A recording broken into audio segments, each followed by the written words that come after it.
My name is Dr. Elena Hartmann, and I am from Frankfurt, Germany. If you had asked me years ago where my life would take me, I could never have imagined the profound spiritual transformation I was destined to undergo. I was not a woman who believed in miracles. I was not a woman who prayed. I was a woman who measured the universe in light years and trusted nothing she could not prove. And yet, the universe I spent my life studying was quietly preparing to teach me the greatest lesson I would ever learn. Not in a laboratory, not through a telescope, but through a small, quiet voice that reached me in the silence between the stars. I grew up in Frankfurt, in a home where intelligence was the highest virtue and doubt was the only acceptable form of worship. My father was a professor of theoretical physics at Goethe University, a tall, precise man who spoke in equations and believed that science would one day explain everything worth explaining. My mother was a mathematician whose idea of bedtime stories was walking me through elegant proofs on a whiteboard she had mounted beside my bed. Before I learned to ride a bicycle, I had memorized the periodic table. Before I turned 10, I understood the basic principles of special relativity. Religion was never discussed in our home, not with hostility, but with the quiet dismissiveness one reserves for something already settled. Faith, my father would say with a patient smile, is what people turn to before they understand the question properly. We understood the questions. We had no need for faith.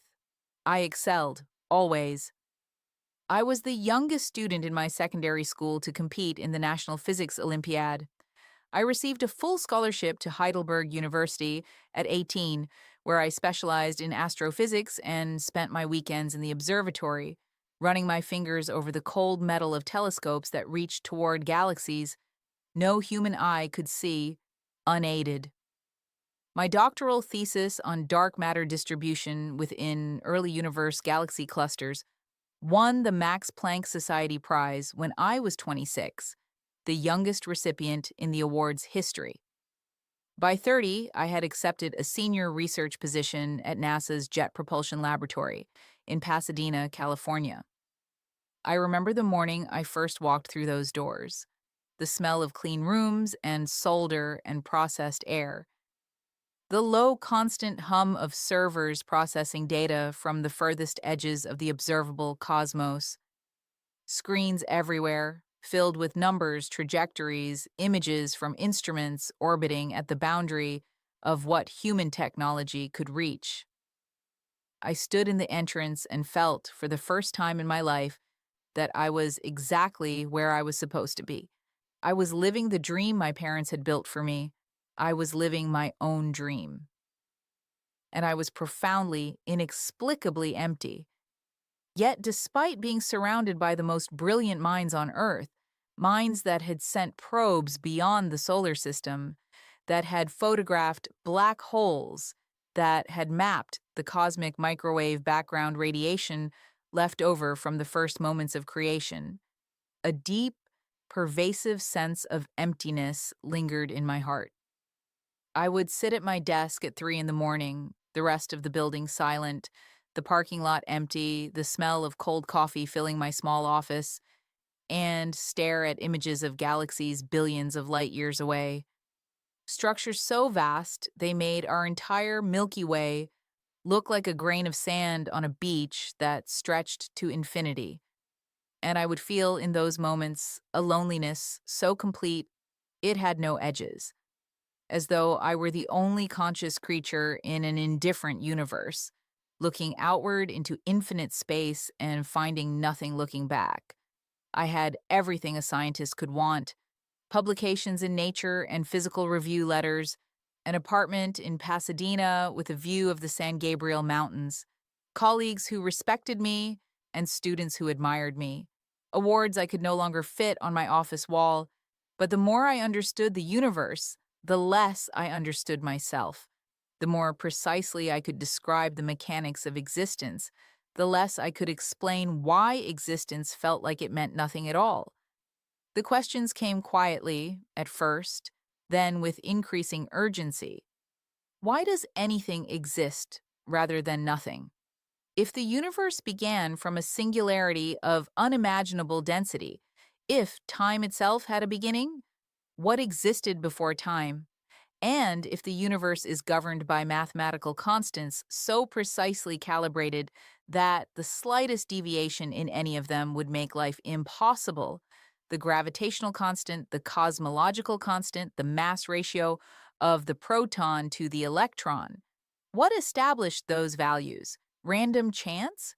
But random chance producing such precision across such complexity strains credibility past its breaking point. Every physicist knows this. We just don't say it out loud. I never voiced these questions to my colleagues. In our world, who was not a scientific question? What and how? Those were acceptable. Who was naive? Who was something you outgrew? I suppressed the questions, I wrote more papers, I submitted more grant applications. I buried the emptiness beneath productivity and told myself it was the natural condition of a rigorous mind, but it did not go away. In my third year at JPL, I was appointed lead astrophysicist on a deep space observation mission, a project that had consumed 7 years of institutional effort and hundreds of millions of dollars. We were 6 weeks away from our data acquisition window, the narrow period during which our telescope array would be in optimal position to capture the information we had spent nearly a decade preparing for. Everything depended on those final weeks of calibration. It was during this period that I began working closely with a new colleague. Her name was Dr. Farah Al-Amin, a computational physicist from Amman, Jordan, who had joined our team from the European Space Agency in Paris. She was in her mid-30s, quiet, methodical. Her technical instincts were remarkable. She had a gift for seeing patterns in data that others overlooked, and more than once, she caught calibration errors that would have compromised our results. But what struck me most about Farah was not her intellect. It was her stillness. In a laboratory full of people driven by anxiety and ambition and the constant pressure of funding cycles and publication deadlines, Farah moved through her days with an inner calm I had never encountered in a scientific environment. She cared deeply. I could see that in the precision of her work, in the attention she brought to every dataset. But there was an anchored quality about her, a settledness that did not come from indifference or detachment. It came from somewhere else entirely. I noticed that she would pause at certain hours, not long, 10, 15 minutes. She would find a quiet corner of the building, face a direction I eventually learned was southeast, and pray with a focused private composure. She never drew attention to it. She never discussed it unless asked. It was simply part of her rhythm, as natural and unremarkable as breathing. I found it puzzling. Then I found it intriguing. Then, in a moment of crisis that I did not see coming, I found it essential. 3 weeks before our scheduled data acquisition window, a sensor cascade failure was reported in our primary instrument array. The implications were catastrophic. 7 years of preparation, a launch that had cost more than $400 million, a window that would not reopen for another 18 months, by which point our funding cycle would likely be terminated. The control room descended into chaos. Engineers shouted over one another. Project managers went pale and reached immediately for their phones. Someone was already composing an emergency brief for Washington.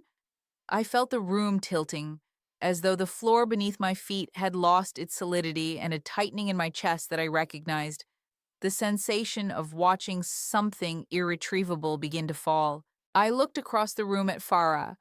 She was at her workstation, her eyes moving steadily across her screen, her fingers typing with the same quiet precision I had seen every other day.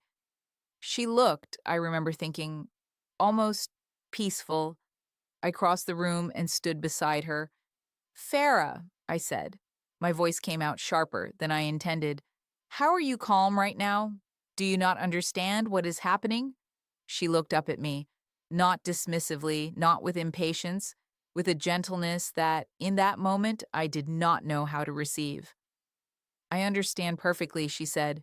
I have looked at every option I can think of. I am working through the most promising one right now, but I have done everything within my power. She paused. The rest is not mine to carry. I stared at her. We call it tawakkul, she said quietly. It means trusting in God after you have given your best effort. I have given mine. The outcome belongs to Him. I had spent 39 years constructing walls against exactly that kind of thinking. Careful, reinforced, intellectually justified walls, and in that moment, standing in the middle of a professional catastrophe, surrounded by panic, my life's work potentially unraveling, her words went straight through every one of them, not because they were irrational, because they were the most rational thing anyone had said to me all day. That night, I could not sleep. I sat on the floor of my apartment in Pasadena with my laptop open on my crossed legs, the room dark except for the screen, the San Gabriel Mountains invisible beyond my window in the moonless night. I began to read about Islam. I did not know why, exactly. I told myself I was curious about Farah. I told myself it was anthropological interest. But the truth, which I would not fully acknowledge until much later, was that something she had said had opened a door I had spent my entire career keeping locked. I expected to find mythology, rules, medieval cosmology dressed in religious language. Instead, I found a text that addressed me, a scientist, a skeptic, a woman who trusted only what could be verified, in a language that made the breath stop in my chest. Surah Fussilat, verse 53. We will show them our signs in the horizons and within themselves until it becomes clear to them that this is the truth. The horizons. I had devoted my entire professional life to the horizons, to the furthest reaches of the observable universe, to the cosmic structures at the edge of what our most powerful instruments could detect. And here was a text, composed 14 centuries ago in the deserts of the Arabian Peninsula, speaking of the horizons as signs, deliberate signs, signs pointing toward a truth that was meant to become clear. I read further. I could not stop. I found a reference to the creation of the universe from a single point. The heavens and the earth were a joined entity, and we separated them, a description that aligned, in its essence, with the standard cosmological model that Western science would not formalize until the 20th century. I found a statement that all living things were made from water, a claim recorded in the 7th century that modern molecular biology would confirm more than a millennium later. And then I found this. The sky, we constructed it with strength, and we are expanding it. I sat completely still for a long moment. The expanding universe, discovered by Edwin Hubble in 1929, confirmed by decades of subsequent observation, the foundational fact of modern cosmology, written in the Quran in 632 CE. I remember walking out of my apartment at 5 in the morning into the cool Pasadena air and standing in the parking lot with my head tilted back. The sky above me was still dark, the last stars visible before dawn. The same sky I had studied for 20 years through instruments and algorithms and cold, beautiful mathematics. But for the first time in my scientific career, I was not looking at data. I was looking at a sign. The sensor crisis was resolved. A workaround developed by Farah and a young engineer on our team gave us partial but sufficient functionality, enough to proceed. The mission moved forward on schedule. On the morning of our data acquisition window, I sat in the main control room as the telescope array aligned with a precision that made the room go quiet. Numbers poured across my screen, clean, unambiguous, breathtaking. The universe, vast and indifferent as I had always believed it to be, was cooperating. I sat there weeping, not from relief, though relief was there, not from professional pride, though that was there too. I sat there weeping because I had finally understood what I had been looking at all my life. I thought to myself, I don't know the words, but I feel like I understand everything. It was as if a lightning bolt had struck my soul, illuminating every dark corner of doubt I had ever harbored. The mathematical constants I had spent my career measuring, the fine-tuned ratios, the elegant laws governing every particle in the observable universe, suddenly revealed themselves for what they truly were. Not accidents, not random outputs of a purposeless process, signs, beautiful, deliberate, infinite signs from a creator who wanted to be known, the absolute, the eternal, the one who fashioned the endless skies I had spent my life studying. How could I have stared at his signs for 20 years and never once looked for him? I must emphasize this. The realization that came to me in that control room was not the product of emotion or exhaustion or professional stress. It was the most rational conclusion I had ever reached in my scientific career. The universe is too precise, too deliberate, too breathtakingly fine-tuned to be an accident. Every equation I had ever written was, without my knowing it, a description of his design. I approached Farah that afternoon. I told her what had happened, what I had read, what I had understood, what I had felt standing in the parking lot at 5 in the morning, looking up at a sky full of signs. I asked her to help me understand what came next. She looked at me for a moment, the same calm, settled expression I had seen in the middle of crisis. Then she smiled, slowly, quietly, as though she had been expecting this conversation for some time. You already understand, she said softly. You just need to say it. 2 weeks later, on a Tuesday afternoon in early spring, in a small mosque in Pasadena, I pronounced the Shahada, Ashhadu an la ilaha illallah, wa ashhadu anna Muhammadan Rasulallah. I bear witness that there is no God but Allah, and I bear witness that Muhammad is his messenger. I sat afterward in the quiet of that space, surrounded by women I had met only days before, but who embraced me with a warmth I had not felt since childhood. And I was still, completely still. The hollow ache that had lived in my chest for as long as I could remember was gone.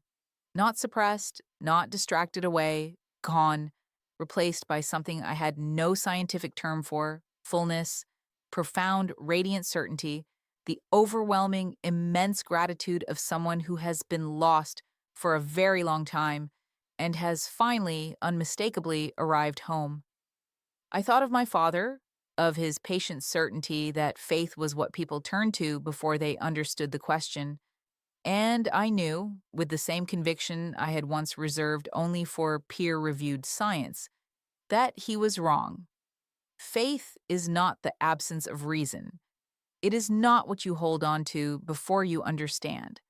It is where reason leads you, when you follow it honestly, all the way to the end. My journey was long and sometimes painful, but every moment of doubt was worth it to finally arrive at the truth of Islam. To anyone who is searching, whether your questions come from a laboratory or a quiet room in the middle of the night, whether you study the structure of the atom or the structure of your own heart, keep your heart open.